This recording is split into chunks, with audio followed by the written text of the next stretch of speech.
Alright guys, so today I'm going to show you some little tips and tricks for side-by-side reassembly. Gotta be careful with my words because YouTube keeps taking down everything I post.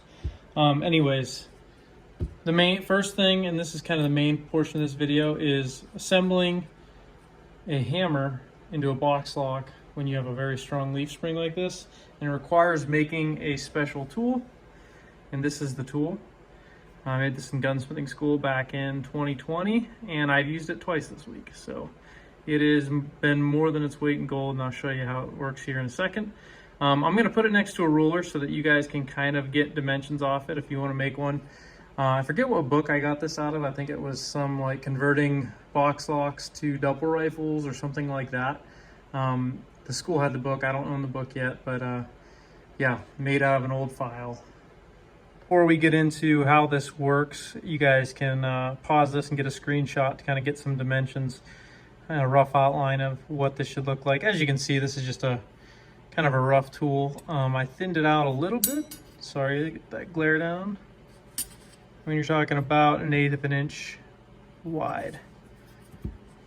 Now I'll show you how this works. Before I go into fully how it works, I guess I'll show you something another trick here. Disassembly and reassembly of side-by-sides, over-unders, all of that. Have a bin labeled left and right and put all your parts in there. I also will do that with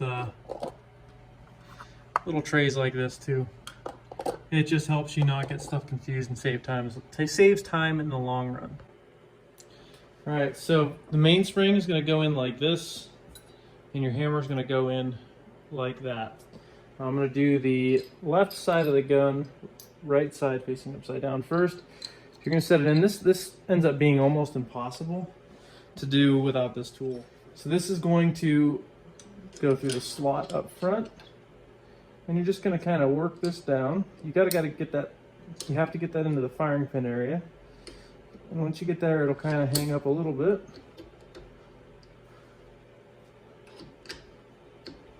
And then once you're in place, I use an alignment rod. Gotta go forward just a hair more. There we go. Okay, alignment rod shows good.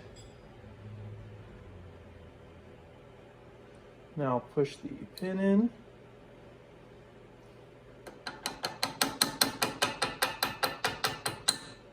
And it's that easy. It's almost impossible to do this without that tool. So yeah, I put the dimensions there. Someday I'll clean this up, or maybe I won't.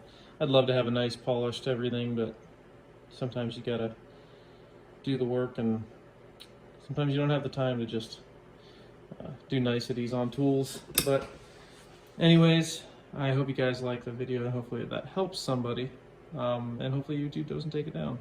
Thanks.